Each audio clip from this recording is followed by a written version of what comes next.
What is up, everybody? Welcome back to Tag Team, Pokemon Trading Card Game's premier podcasting trio. My name is Riley Hulbert, joined, as always, by my good friends, Mr. Andrew Mahone and Mr. JW Kriewall. Boys, how are we doing today? Doing great, Riley. Never been better. How about you guys? Man, the drama mill never stops turning with you. This Andrew guy. It's crazy. It's crazy. No, I'm doing for sure. I'm doing great, man. Doing great. Got my folks in town this week, so that's we're gonna hit up New York City on Wednesday. Do some fun stuff in the city, as the locals say. Maybe get a bagel or two. Is that what the locals call doing stuff in New York City? Is doing getting stuff a bagel? in the city? Listen, yeah. I mean, we're just living it up. Good for you, man. Seriously. Yeah, appreciate it. What's new with you, Riley? Not a lot. I have a lot going on at work right now, so that's fun. I got a big trip coming up this next week, and other than that, things been pretty chill, I feel.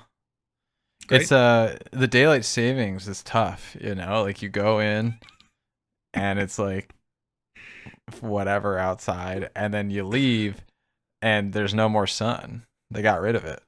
So it's tough. Yeah, they need to patch that. That's tough on the mental. They need to patch that. They need to patch that, literally. Yes. Like, someone needs to look into this, is what I'm saying. Yep. It's been too long. I mean, this has gone unaddressed for so long that I just think the developers just don't care at this point. It's complete oversight. Complete oversight, for sure. So, and it sucks too because like at Epic, everybody has an office, right? Either you get a double and you get a window, or you get a single office and you're kind of inside the building, interior to the building. Yeah. Bar a select few people. And so I'm just in this solo office and I don't get to see the sun all day, dude. Like I'm crazy. Me neither, bro. Yeah. Me neither. Except when I walk to get my lunch, My studio's got no windows. I have to make sure that I step outside to perceive the sun. Yeah. Once a day. Yeah. Yep. Even just for a second, and then I walk back. The sun is huge for sure. Not just physically, but mentally too. For sure. So, but yeah, things are good. And we got a lot to talk about too, so I feel like we should just dive right in. That's facts, dude. Yeah. We got the whole sleevegate controversy to unwrap and discuss and debate about.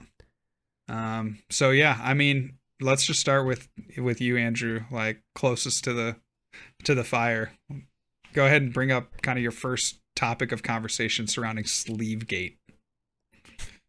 Well, yeah. So sleevegate, it's been an evolving thing for the last few weeks, kind of in my mind, I guess. But in the community, it's been evolving for, I don't know, years. I mean, in society, it's been evolving for years, and years and years.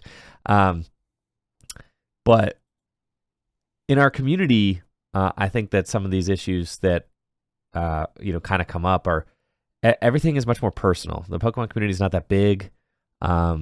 Everybody who's a top tier player everybody kind of knows everybody. Everybody kind of knows all the major players involved. Everything's personal, right? Everything. So that's why it's so easy for drama to pop up and things like that, right? But the sleevegate situation, basically, over the course of the last handful of years, all these different, kind of little sleeve companies have been popping up, right? And sponsoring players and becoming kind of Vogue and hype beasted on Twitter and stuff like that, basically, And Jesse was Jesse was sponsored by FCBC for a year. And he's the co-host of my channel. So on many streams, he's co-hosting Tricky Gym. So it was very close to home for me, as FCBC was this dude Brian who owns Rose Poke, just an hour north of me. was kind of doing that whole thing. Then you've got like the whole top cut sleeves by Crashy, and then like everything that comes with that. And then dual specs, you got end game sleeves, and then you've got the new element sleeve. It was like the element sleeves getting announced was the tipping point for me, where I was Well, like, all right, bro. Andrew, I'm gonna keep it a buck too, man. Anytime I see Zach Lesage involved in a business venture, just my ears perk up a little bit.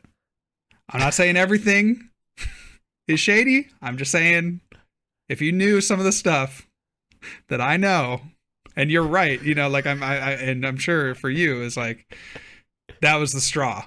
It was the straw. That was like as soon as that happened, you're like, a light bulb switched on, because it did for me too. I'm like, oh my gosh, we have elements, dude, and that looks the same as FCBC, and that looks the same, like the packaging is the same as the dual spec. You guys just aren't woke enough, I fear. Unfortunately, we're not. Well, and I was on this grind. Let me tell you, I was on this grind since Baltimore a year and a half ago, when I had my pack of freaking dual specs, and I ran into Jesse with his pack of freaking FCBCs, and I'm like, Jesse, those are the same sleeves. We have the same sleeve. And Jesse actively tried to gaslight me into saying they weren't. Okay. Well, that's what's happening now, but we'll get to that. So anyway, Andrew, continue. Yeah. So basically, Element getting announced was kind of like, and it wasn't just the straw that broke my back. It was the straw that was like breaking, like the info like the community's back was starting hundreds to break, of right? backs, like snapping simultaneously. Backs were starting to break. Yes, because you started to get like Tate was starting to like really post like some funny kind of meme style like videos on Maine, implicating that all of the sleeves came from Alibaba. And that was really kind of the video, his "Can you hear the music" tweet. Yeah. Which, and I was like, like, okay. And that's, There's and on the same day he posted that "Can you hear the music" tweet, it really was like the Alibaba link with the boxes that looked the exact same as the FCBC boxes. I had never seen that link before. But finally, that link just ended up in my community Discord, in the Tricky Gym Discord, just ended up in general. And people were like, here they are. Like, this is it, right? And it was like the same day as the Tate tweet. And I was like, oh, okay. Like, well, is this really it? Like, basically was my question. Like, are they all this, right? And so I was like, well, it's time to like put on my investigator cap and like figure it out, because the community ought to know, like, if these are all Alibaba sleeves, like, and if they're all the same, it's crazy, because you've got like some players being like, oh, FCBC is the best sleeves I've ever had, like they're bad, and people are like, no, end games are better. And you got people like, oh no, it's got to be dual specs are like, oh, they're so nice and they're so crispy. I've never felt anything like it, and it's like. And he's like, okay, well, where are all these coming from? And are they all just the same? Like, what's actually going on? So, I log on to Alibaba. I reach out to the guy running the Unicorn Game Plus. He gets back to me, confirms just like straight up that like FCBC, dual spec, Top Cut gear are all his sleeves, and that the only options that vendors have, or the only option that customers have, is to customize like size and sleeve color, and then they can like put whatever box they want on it, right? So you've got like the end result is you've got like dual specs are like a 0.5 millimeter shorter than FCBCs and Top Cut gears, and like originally FCBCs were like the stock length, which is 91 millimeters, but then somewhere along the line FCBCs like got increased to the 92 millimeter, which is the same kind of like slightly longer cut that like Top Cut gears are. And then like dual specs are 91.5 millimeters. So we're basically talking about the difference of like a millimeter in length. You were literally like, we're talking about like a millimeter in length. And that's like, and the crazy thing is that you have all these people like swearing by these sleeves, like, oh, they're the best sleeves ever. You've got the people that are importing them from Dongguan Berry Pack Co., which is the guy that owns, or the company that manufactures the Unicorn Game Plus. It's Barry's Packs, Dongguan Berry Pack Co. They're all Barry. Barry is the guy. Barry is the plug. Okay. And they're all Barry sleeves is the thing. Because from what I can tell, Barry's got the best factory in China for sleeves. He's got the best factory that is like open for business for like your random person to place like a $20,000 order for some sleeves. Like if you want to buy like, 10,000 boxes of custom sleeves, like Barry's your guy, right? Yep. He's open for business. It says right there on his Alibaba page that like his company does like $7 to $8 million a year, which, I mean, that's the size that the factory does like a decent enough job, right? But all these sleeves are the same, and basically kind of figured that out through the investigation for the video, and then it was like, okay, so I figured it out that they're all the same. I ordered packs of sleeves, tested them, right, and confirmed with my own eyes and hands the FCBC Top Cut gear and dual specs were all the same. I looked at them side by side. They all look exactly the same color, the same texture, everything, same feel, same shuffle. And basically I was like, all right, well, I feel like I have to make this video, but I want to reach out to the company. So I like reached out to like each of the companies and got a comment. And if you want to read the full comments from each of them, you can watch the video. I have, the transcripts are there and I kind of summarize them in the video. But like you've got like Brian from FCBC just like totally disrespectful, gaslighting me, telling me he's never heard of them, telling me that I'm just trying to clickbait and start drama. And like basically like, don't talk to me. I don't want to talk to you. Like, I'm sorry Jesse is like losing money because of you. It is like just being totally manipulative and like basically he's being extremely unprofessional and manipulative, right?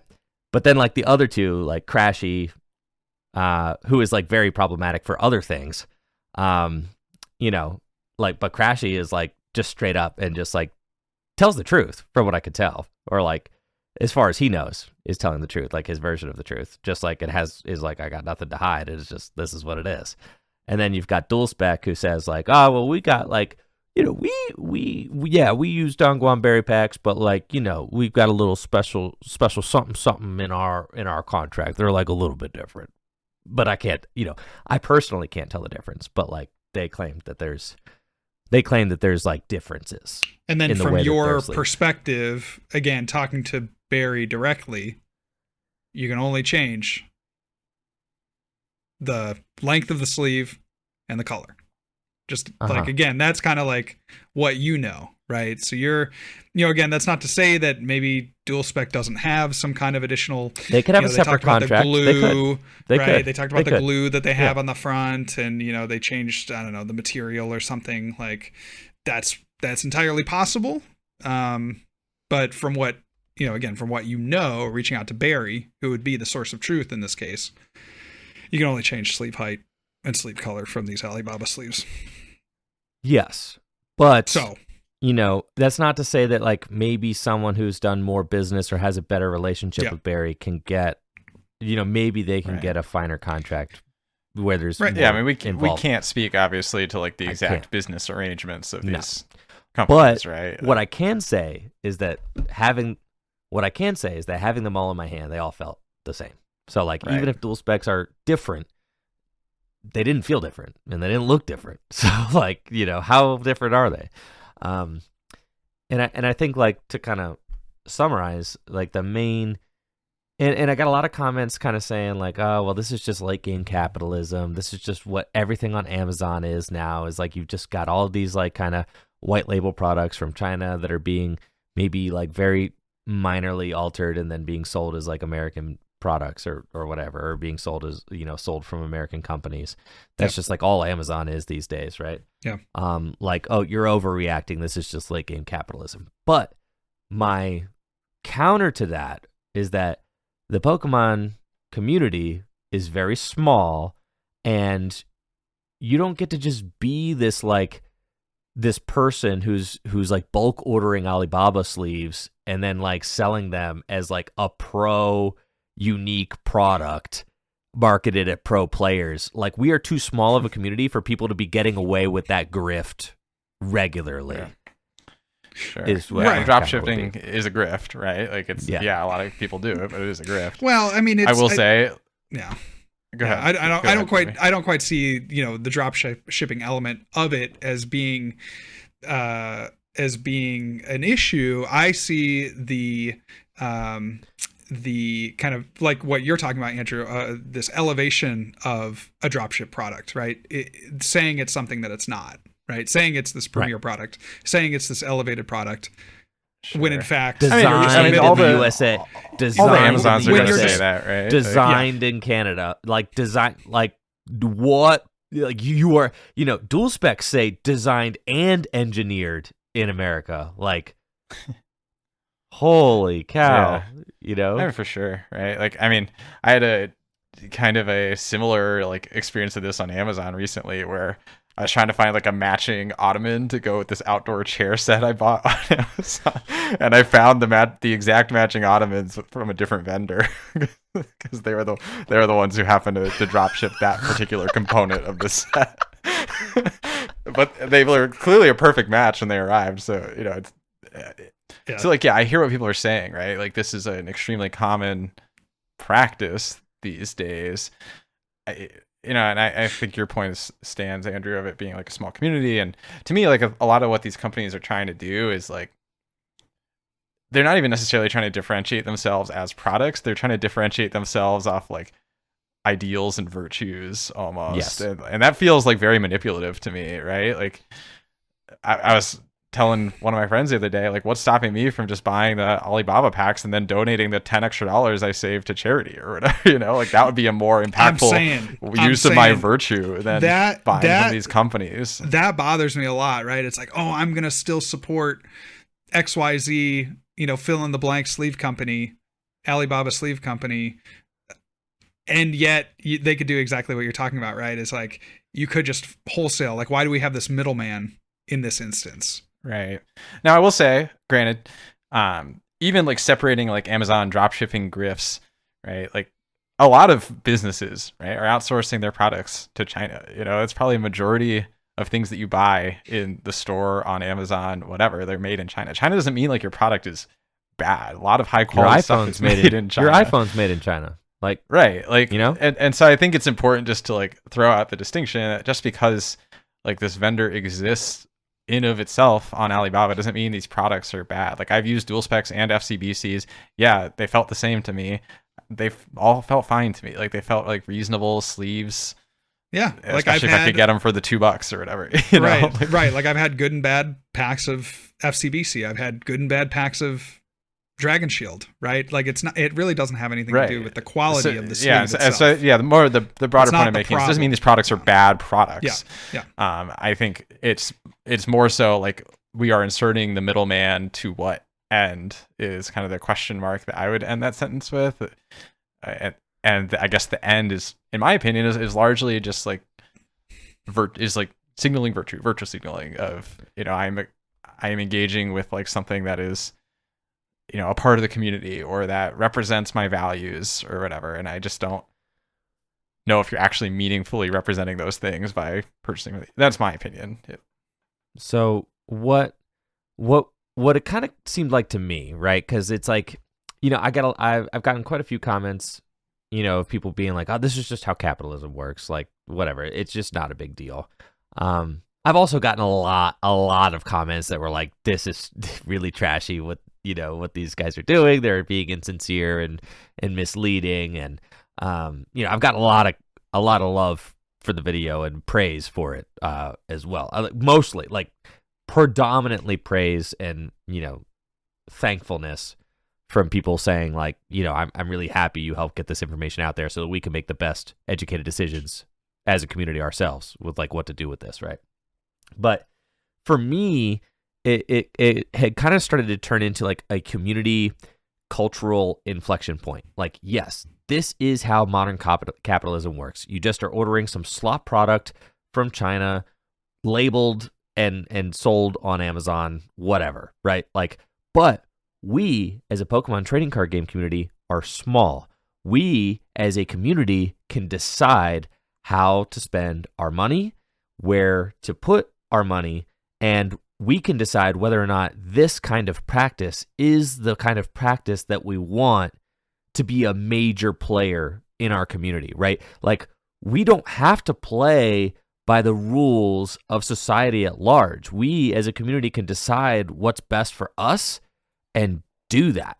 So for me personally, as someone who is kind of in a somewhat leadership position in the community, with like, I have one of the biggest YouTube channels, 130,000 subscribers, right? Like, I feel like I have a responsibility to help lead and guide us, but then also, like, it's I also have kind of the ability to help move the needle in certain directions if I feel like that kind of needs to happen. And for me, it was like, okay, how many different Alibaba sleeve companies are going to pop up where it's just some person trying to get into the game, make a quick buck, get rich quick, farm Twitter clout, and try to like aura farm their way to like, a couple $100,000 by selling their grift sleeves that they're getting from Dongguan berry packs for $2 a pop, and then selling them for $10.99. Like, we as a community don't need to be doing this, and we certainly don't need to be pretending that it's not what it is, right?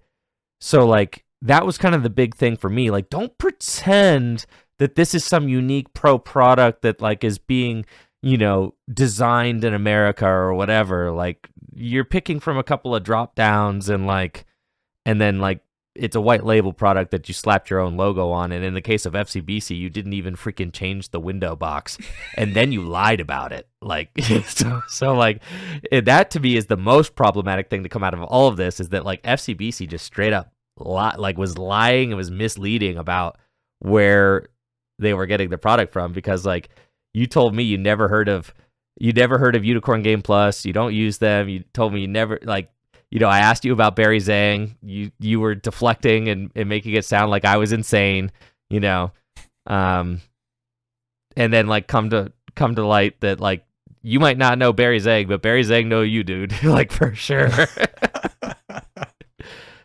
So yeah, man. I mean, it just ended up being kind of a mess, right? And the fallout was pretty hype for like, like a solid 24 hours on Twitter. It was like the hornet's nest got whacked. Well, you did whack the hornet's nest, to be fair. I mean, I don't know if this ever rang true for you guys, but for me, one thing that I always found like weird and or suspicious about these brands was the volume of like free stuff that they were constantly giving away to people as like an unknown brand. You know what I'm saying? Like, how can they even afford to do that when they don't have like any baseline of? I've never seen any. This was my thought last year. It's like, I've never seen anyone buy FCBCs. I just see them being given away by the handfuls at tournaments. So like, the ROI must be nuts, right? Because they're willing and able to give away so many of these just to hope that one of them converts into a sale. Because the cost to obtain them is so cheap, and the effort to obtain them is so low, right? I mean, think about it. Like, I'm starting a sleeve company. I don't know anything about sleeves. I don't have any means. I don't know squat, right? But thankfully, Barry does. So all I have to do is design a little box, right? And then my main job as a sleeve company is to sell them. And I understand, like, I've talked to my buddy Craig, who works at Goodyear now, right? And he's an engineer, and he engineers tires for Goodyear. And he's like, it really makes me sad because like, Goodyear is basically just a marketing company now, right? Like, because all you're trying to do is convince people to buy your tires, because like tires, people know how to make tires now, right? Like, it's not we figured it out. Yeah, we figured it out, right? So now it's just basically a marketing company. And the thing is like, yeah, sleeves are basically starting to get to that point where you have like, Barry is manufacturing some pretty decent sleeves that you could certainly play tournaments in. He's one of the few factories in China that is producing like tournament ready sleeves, right, at a very low bulk cost. But it's still one of those things where it's like, is this what we're gonna do? Are we just going to like, are we going to entertain every different sleeve grifter who is like trying to like market berries packs in a different kind of way and virtue signal just like a little bit differently and like give away just a little bit more packs to the right pro player and then like maybe have the neatest box design and that's going to be the one that like is really popping on Twitter this week? Like, are we really going to do this?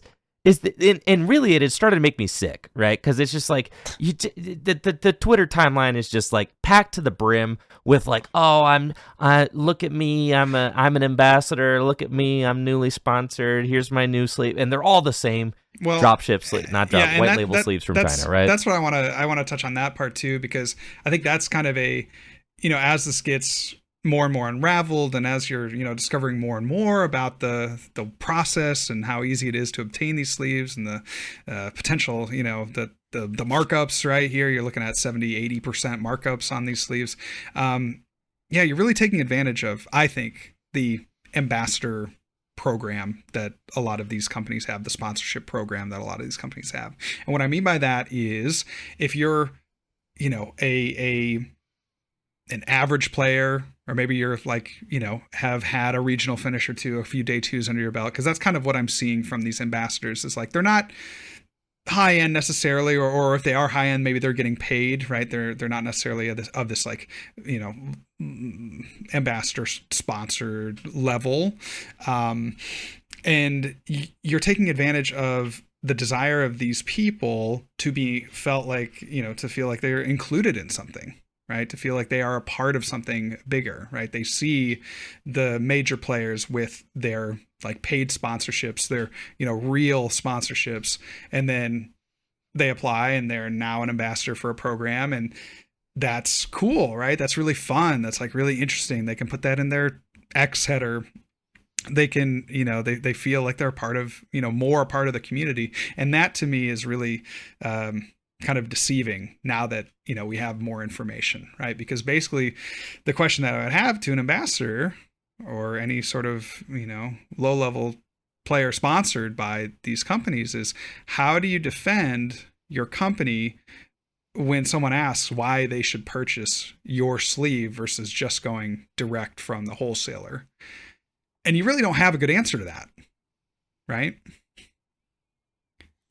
Yeah, Swag. I mean, I think you spoke to the point though, right? Like, I don't even necessarily think all these people in these programs necessarily are like, oh man, like this is the best company in the world. Of course they're going to tweet that because they're the ambassador, but like a lot of it, at least in my experience, as someone who kind of went through that when they were like an up and coming player, was like, yeah, the feeling of being a part of something and maybe even being recognized, like, oh, like this brand like sees me, they know I'm like an up and coming talent, they know I'm gonna be the next big breakthrough in the game, and nobody else believes in me, but this brand believes in me, and that's because I'm worth believing. It's like a lot of that like self-affirmation type of stuff too.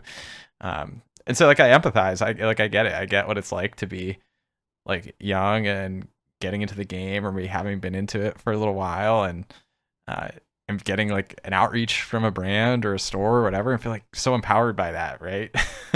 And it's cool. You don't necessarily need to identify with the product in specific. It's just more so the fact that there is something coming to you. Yep. For sure. I think, I mean, and you really are starting to get to the heart of it, right? Is that a lot of, players love the concept of a sponsorship. They love it, dude. I mean, yes, the Twitter tag, the getting to wear the jersey, getting to wear the shirt, getting to wear the swag, getting to wear the hat, there's a status that comes with it, right? And Pokemon has always been about the clout status. Historically. Dude, always, well, for a long right? time, for probably about it. That was all you got. That was all you got for the first, I'd say, half of my career. That's all it was. There's no money. there certainly was no money. So it was all about the clout, right? But there was no sponsorships at first. So it was just about like the clout of winning stuff, right? And then the clout of like being a popular Facebook personality, because that's where the community was at first, was like, you know, your Burbank City Gyms, your Hey Fonte, or I mean, before that, it was even like your message boards, like having your clout on the message boards, right? Your Poke Gyms, your Hey Trainers, you know, all that. So like the evolution of the Pokemon kind of like clout, you know, thing, been kind of insane, really. I mean, it's wild. And then somewhere along the line, sponsorship started to kind of become a thing. I'd say right around 2017, 2018, you know, money started getting into the game, right? Real prize money started in 2016, where you could like win $5,000 for winning a regional championship. It was unheard of before. All you got was product before that. So, and then, you know, you started to have card shops starting to take Pokemon a little bit more seriously. And it really, like, for, you know, JW, for you and I, like, card shop, and maybe even Riley a little bit, but like card shops didn't used to really do Pokemon too much. Like, especially there were no card shops that exclusively did Pokemon. Not a single one. You're talking playing tournaments in Arby's. Like literally. That was definitely still a thing for like the first 3 or 4 years of me playing. Yeah. So card shops didn't even used to acknowledge Pokemon. And then like somewhere along the line, you know, you're talking like 2017, 2018, like card shops started to actually like have Pokemon product in stock, have Pokemon singles that they sold, you know. And then when that kind of was starting, then you had card shops start to look into like maybe sponsoring Pokemon players at tournaments, but the sponsorships were all very kind of like unserious. A lot of conditional stuff, like if you top 8 a regional, I'll give you an extra $100 or something like that. You know, if you're wearing the shirt, right? You know, maybe I'll pay your tournament entry fee, stuff like that. And really, the thing about Pokemon, the trading card game, is that no Pokemon player, really, very few. I'm talking like less than 10 Pokemon players can actually have enough of an impact on a market to help drive sales enough to make it worth any sponsors like money to invest back into that player. Well, right. full-time revenue, right? Or significant revenue or significant payout. Well, that's what I'm saying. That's what I'm saying. Like very like for significant money. So what I'm saying, there are like less than 10 Pokemon players in the world who are like probably worth being paid any serious amount of money to represent a company, because they are not ever going to generate that much business back for that company. So predominantly what you have is like lower level sponsorship deals, which are kind of like, they feel like almost like flow deals. If you're familiar with like the skateboarding deal, where you're like in skateboarding, you're flow for a company if you're just getting free stuff, right? That's like what being flow is. Like, you're not sponsored, but you're flow. Like that's kind of like the distinction that there was. There is no distinction like that in Pokemon. It's just like you're considered sponsored if you're getting free stuff. Even though I'm pretty sure, like, when you sponsor somebody, like, it does mean that you're like paying them. Like, if you were like technically look it up, I think I'm like pretty sure. Let's get our full fact checkers on this. Someone can fact check me on that. But for all intents and purposes in Pokemon, you know, you're considered sponsored if you're getting free stuff. But like for your higher level sponsors for like FCBC, I know because Jesse was like probably one of their most like higher ticket, you know, sponsored players.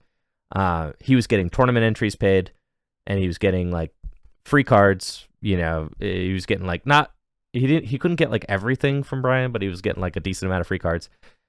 And then he was getting free sleeves. So like that was the deal, right? For like full representation, like, you know, you're wearing the jersey, you're using the sleeves, you're repping them on Twitter, you know, all that.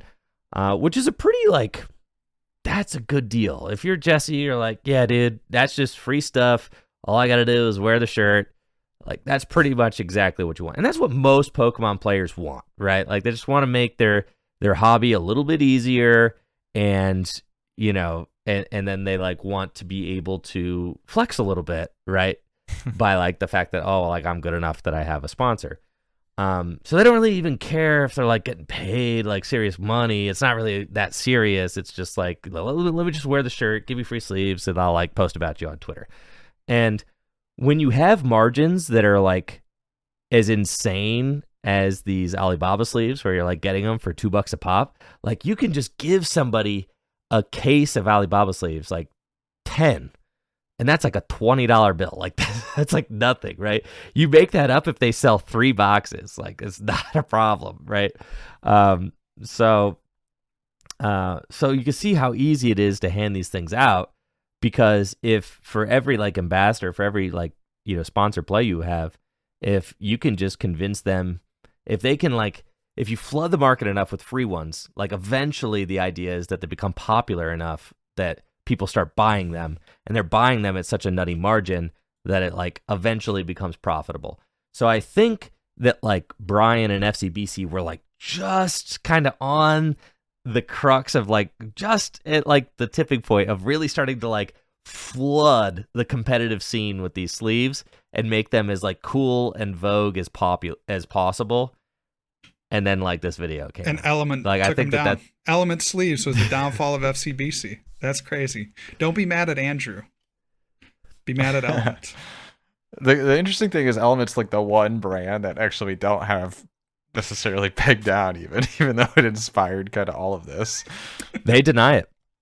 They say that they do not work with Barry. That's what they say. They don't work with Barry. So, and Barry hasn't shared that he works with them either. No, so. yeah. So they have their own deal going on, and honestly, Element sleeves aren't like out yet, so there's no way to like really investigate them. And then when I did start asking questions about them, they were like, "Yeah, sure, we'll answer your questions, but sign this NDA first." And I was like, "No."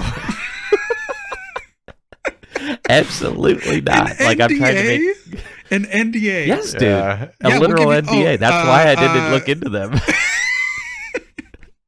Yeah, you're investigating us for journalistic reasons. Yeah, you can't talk about it. Right. Literally, They're like, "Yo, we'd love to share with you, but sign this NDA." But like I'm like, that's like the opposite of what I'm trying to do. But I'm trying to disclose this stuff. Yeah, I am actively looking to, talk about the stuff that you'll tell me. So like I've just, at that point, I just stopped pursuing completely, because it's like, I'm not going to, the thing is like, I'm not going to sign the NDA and be like, okay. And then like, oh, well, can I say this? But I can't say this, but I can't say this. Like, dude, there's the last thing that I was going to do was like split hairs between like what was in the NDA and what wasn't. And like, absolutely not. Like, I am not getting myself in deep water for this. Like, it's not worth it, bro. But they would have happily shared with you, Mr. Mahone, if I had just signed the NDA. if you had just signed the NDA. I know. Oh well.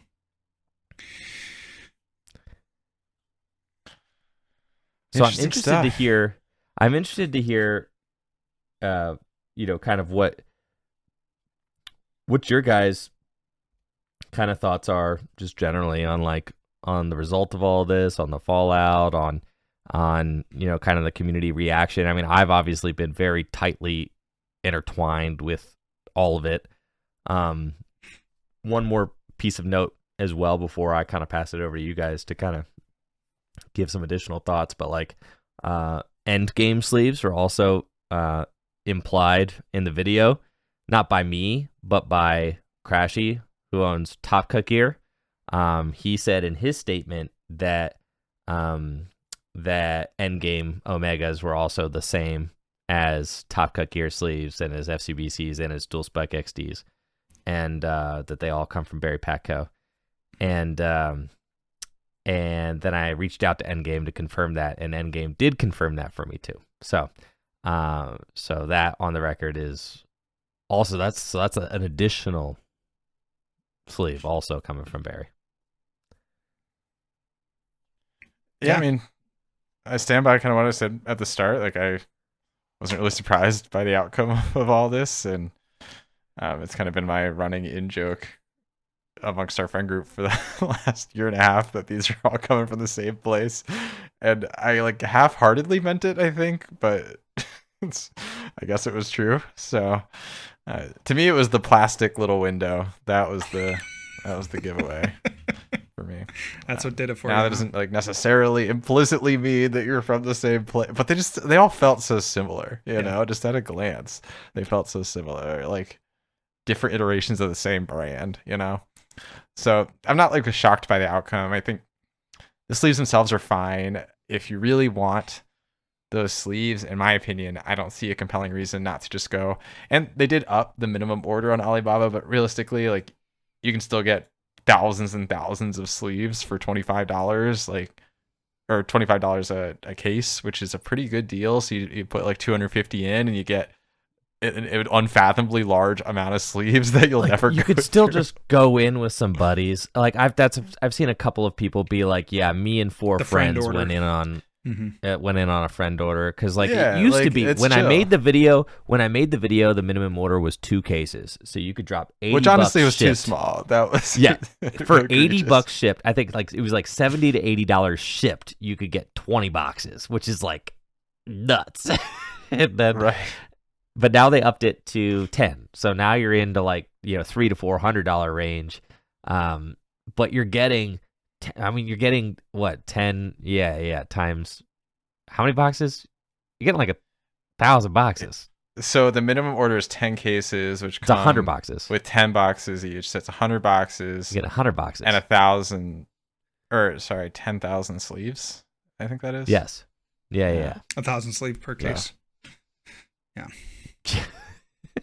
You're getting 100. So I mean, it's a lot of sleeves. It could probably take you a while to go through with those. Or if you're doing a cube or something, that's great. That's great ROI right there. Right? 100 boxes of 100 like, count sleeves. I mean, that's just a lot. Like, man. To me, like I honestly thought, like the times I've used the sleeves, I've honestly thought they felt fine. Like I don't have any like super big qualms with the sleeves themselves. No, it's just, to me, it's just the whole business of it all, and it just feels like it's taking advantage of people who want to be sponsored, taking advantage of people who are looking to like do something meaningful with their dollars. It's just lame to me. And then, like, what value? What real value are like these people who are running these sleeve companies? Like providing is the value that they're providing worth that like right. that market and like 300%? If they're willing to like pose the answer to that question, I'm open to listening to it. But I just haven't really seen a genuine answer to that question, right? Like I've seen like kind of roundabouts, like corporate PR-y, like, oh well, we just have like a really excellent product, and if you believe in our mission and our values, like, you'll continue to support us. But like, what does that mean? Like, what does that actually mean? Like, what are you offering here? So, and this is the thing: you have like these companies, they're sponsoring like your higher level players, right? They're giving like Andrew Hedrick is like sponsored by FCBC. You've got like Cal Connor is sponsored by FCBC. Jesse Parker was until a couple weeks ago. They're like, those players are getting free product at the expense of every average player who is paying a 300 to 400% markup on these suckers, right? Like, so in my opinion, and that's like really, you're going to have the sponsor players are going to die for these sleeves, 100%. They do not want the gravy train to go. They want to continue to be propped up by the average player who is paying the markup for them to exist, right? Like, that's what they want. So they will say or do whatever in order to keep the charade going. Now, in my opinion, there is a huge kind of gaping hole in the market now for an honest, non-problematic white label company to come in and buy up the berry sleeves and call them, I'll even give you the product name. I'll give it to you. Okay? They're called Barry's Best, okay? Barry's Best. There's no hiding where they come from or what the deal is. And then you sell them for like $6 a pop. right? Or whatever like the lowest dollar is that's reasonable. Maybe 7, right? Because 7 is what FCBC and Dual Spec are like selling their sleeves to local game stores for. But what if you just pass that, what if you pass that, price point on to the community? And then as a company policy, you don't sponsor any players. And the reason you don't sponsor any players is so that you can keep that price point as low as possible. You're like the Costco of trading card games. Nah, dude, sleeves, you right? are the middle school gum mogul. That's what I'm saying. Right? You're the middle school gum mogul. The plug, dude. Yeah, you're the and plug. It's like, and you're not trying to wax people, but just like bring the product in from Barry, right? And make it convenient and affordable. And, and you try to live off of volume.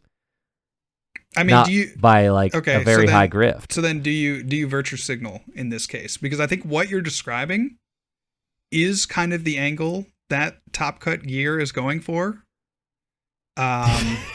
No, I'm just well, being that's like, why I clarified right? non-problematic. That's why I put the non-problematic in there. I did. He did put the non-problematic in there because Top Cut Gear is the closest to it.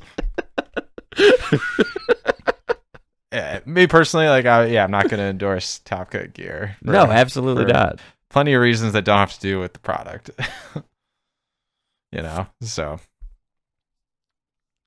But that angle to me seems more appropriate, I guess. Like the profit margin on these is just insane to me. You could imagine if FCBC on their web, if they would just from the jump, we're like, yeah, we get our sleeves from Dongguan Berry Patco in China. We just want to be the most affordable, product for players.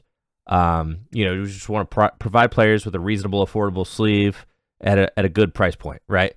And we sell them for $7 a pop, and it's not about trying to look like the hottest, most insane pro thing. It's just providing a service to the player base at large. If that was the angle, how can I even be mad, right? Can't be but mad. I think what the community is all mad about is that you guys are trying to act like it's the hottest, sexiest thing, the hottest, sexiest, newest. I designed these myself. I these went through rigorous testing of the sleeves. Rigorous testing, bro. I gotta know what the rigorous testing is. What it's allegedly. And that's the thing is you look at, and I always was saying look at a company like BCW, right? And I think BCW is the exact example of what I'm talking about. But nobody has ever heard of them, unless unless you know ball, you haven't, then you haven't heard of BCWs in my closet right here. That's what I'm saying. But ball, right? But if you're just on Twitter and being oh, well, I'm just consuming whatever the algorithm feeds me, then it's going to be whatever the next hype beast grift is, because that's what's being posted on Twitter. But BCW doesn't have that Twitter presence because they're not investing their dollars on there because they're the Costco of trading card game supplies, right?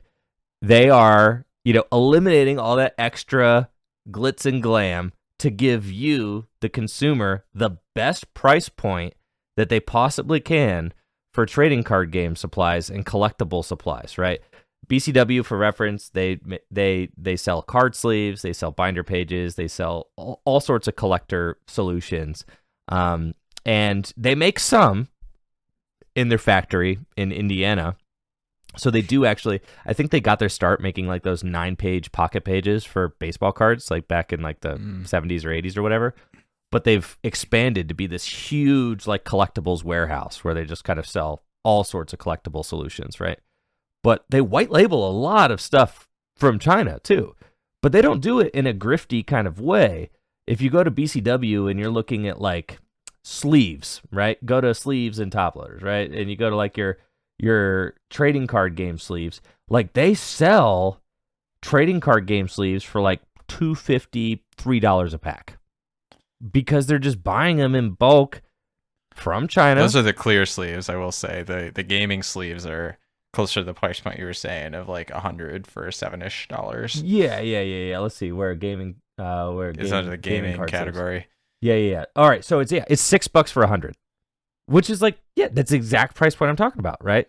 Yeah. $3 for a pack of 50, because they're not trying to like sexy them up or anything. They're just trying to pass on that like solid product at a reasonable price point to you. So like I've got nothing but respect for BCW because they're not trying to like lie. Be something they're they're not not. insinuating. Yeah. They're not trying to be something they're not, right?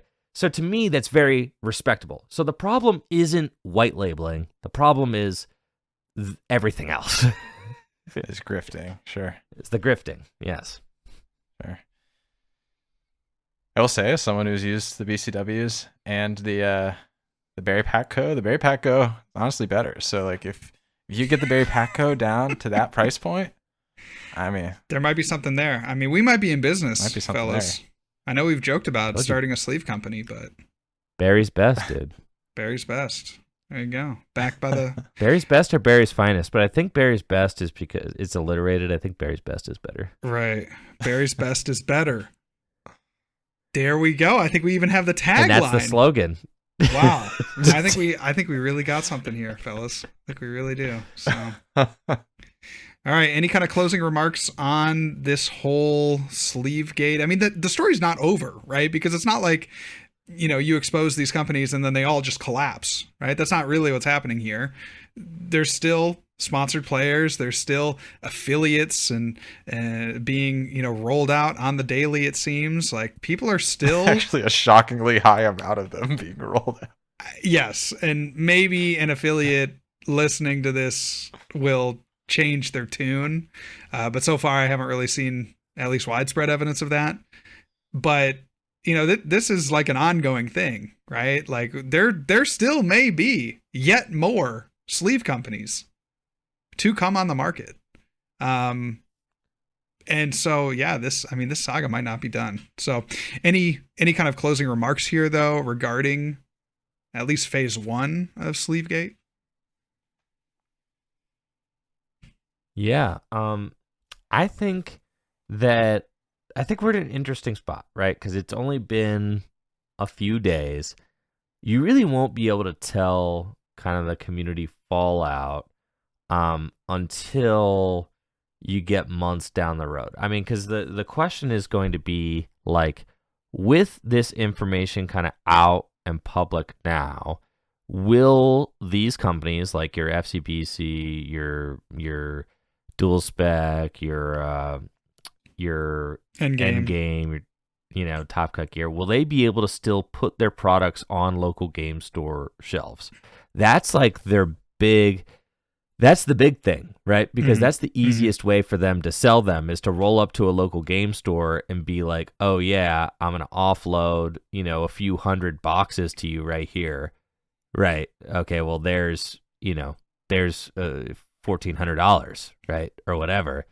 And that was like a big part of my last order that I put in. Say I bought 10,000 boxes, for $20,000. If I could roll up to like a handful of local game stores, I'm going to make back a decent chunk of that right then and there.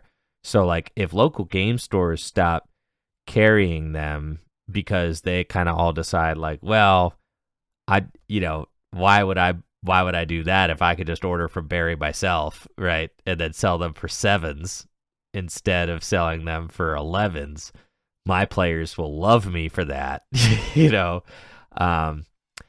That's kind of the existential question for a lot of these companies, because as we said earlier, like, yeah, for you personally, it might be tough to like justify a few $100s for 10 cases, $100 from Barry, like through Alibaba myself. But like for a local game store, and you could put your own local game store's branding on the box, like they'll probably just do that, right? I've already talked to two game stores in my area in Northeast Ohio who are done with FCBC and are now doing that themselves. So like, I'm not just extrapolating. Like I've actually like on the ground, like boots on the ground, I have heard of 2 local game stores who are doing this, and one of them, I didn't even bring it up to them. They brought it up to me.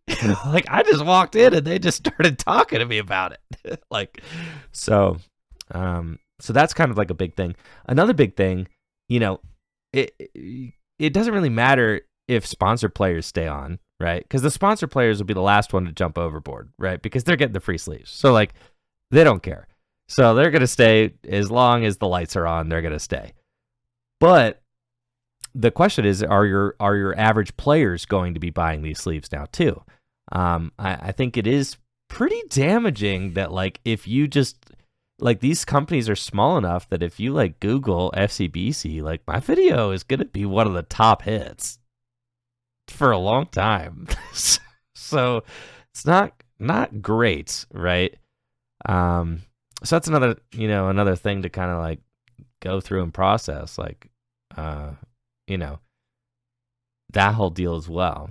And then my kind of final point, obviously in the lead up to this video, I was super conflicted about releasing it or even doing the expose or even talking about it, obviously, because I have my own sponsors and like I knew people would criticize me for conflict of interest. I knew people would like be like, oh, well, you're just trying to hit these other sleeve companies to protect Dragon Shield and all that.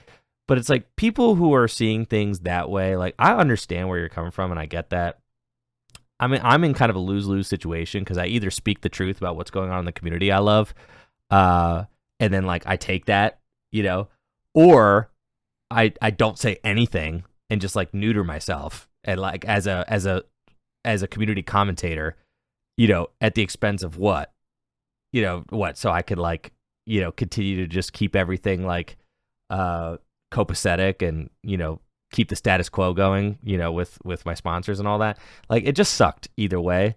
And from my perspective, I didn't want to make the video because I thought that I can promise you that like Dragon Shield, like corporate, is probably never heard of most of these small little companies in the US that are like trying to sell, their sleeves. They had none of those sleeve companies are big enough to be a blip on the radar of like Dragon Shield.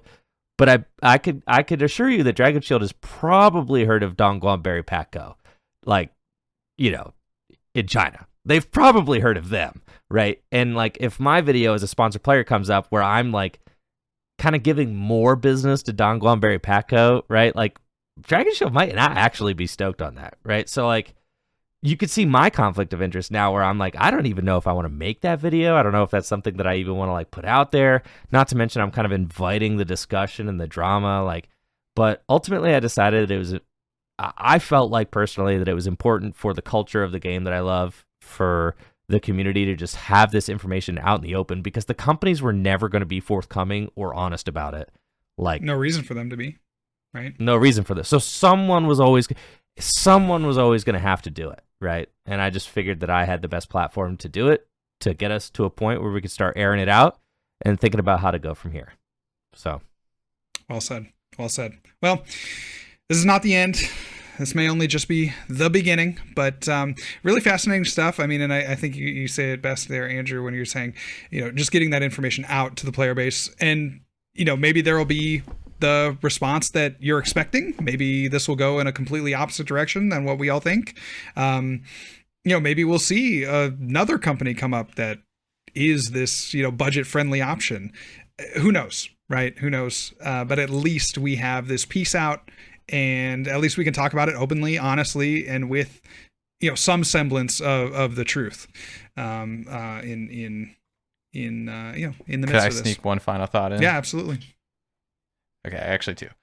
First, I know I said a lot of stuff, but I'd be willing to turn my back on these guys for 10 cases of sleeves. So if you're listening to this and you're one of these companies, just keep that in mind. Second, more seriously, you can be bought. We are all, it's up to all of us, right, as consumers to like vote with our wallets on these sorts of things, right? And be thoughtful consumers as far as like the products that are being out there and what's coming our way. And that's true for beyond these sleeves companies, right? Like, it's everything that we deal with in our day to day, right? There's a huge overconsumption problem in society. We have a chance to like try and steer ourselves in the right direction. And that goes, again, beyond the sleeves that we buy for our card game. So those are my pieces. That's facts.